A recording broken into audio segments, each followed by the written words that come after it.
Hello, ಹಾ ಎಲ್ಲೋ ನಂದ್ 2,000 ಕೊಡ್ತೀನಿ ಅಂತ ಮೊನ್ನೆ ಇಸ್ಕೊಂಡು ಹೋಗ್ಬಿಟ್ಟು ಇನ್ನೂ ಕೊಟ್ಟಿಲ್ಲ. ಕೊಡ್ತೀನಿ ಮಚ್ಚ. ಯಾವಾಗ ಕೊಡ್ತೀಯಾ? ನಿಂಗೇನ್ 2,000 ತಾನೇ ಬೇಕು?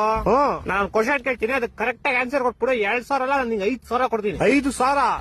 ಸರಿ ಕೇಳೋ, ಅದ್ ಏನ್ ಕೇಳ್ತೀಯ ಕೇಳೋ. ಒಬ್ಬ ಅಪ್ಪ ಮನೆಗ್ ಬಂದಿ ಅವ್ರ ಮಗಂಗೆ ನಾಯಿ ಹೊಡೆದಂಗ್ ಹೊಡಿತಾನೆ, ಯಾಕಂದ್ರೆ ಅವ್ನ್ ಕುಡ್ದಿದ್ದ. ಇವಾಗ ಇದರಲ್ಲಿ ಕುಡ್ದಿದ್ದ ಯಾರು ಹೇಳು? ಅಪ್ಪ ಮನೆಗ್ ಬಂದು ಅವ್ರ ಮಗನ್ ಕೊಡ್ದ, ಯಾಕಂದ್ರೆ ಅವ್ನ್ ಕುಡ್ದಿದ್ದ. ಇಲ್ಲ, ಅವ್ರ ಮಗ ಕುಡ್ದಿದ್ದ. ಇವಾಗ ನನ್ ಮಗ ಕುಡ್ದಿದ್ದ ಅಂದ್ರೆ ಅಪ್ಪ ಅಂತಾನೆ, ಅಪ್ಪ ಅಂದ್ರೆ ಮಗ ಅಂತಾನೆ. ಹೊಟ್ಟೆ ಎಷ್ಟು ಉರ್ಸ್ತಾವ್ರು ಹೇಳ.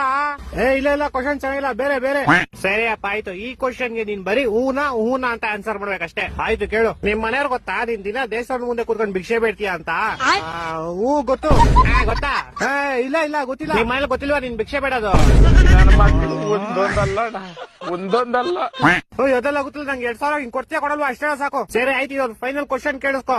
ಇದಕ್ಕೆ ನೀನ್ ಆನ್ಸರ್ ಹೇಳಿದ್ರೆ ನಿನ್ ಕಾಸು ನಿಂಗ್ ಸಿಕ್ದಂಗೆ ಅನ್ಕೋ. ಸರಿ ಆಯ್ತು ಕೇಳು. ದೇವ್ರಿಗೆ ಅಂತ ಮಾಡಿದ ಪ್ರಸಾದನ ಸ್ವಲ್ಪ ದೇವ್ರ ಮುಂದೆ ಇಟ್ಬಿಟ್ಟು ಆಮೇಲೆ ಎಲ್ಲಾರ್ಗು ಹಂಚ್ತಾರೆ.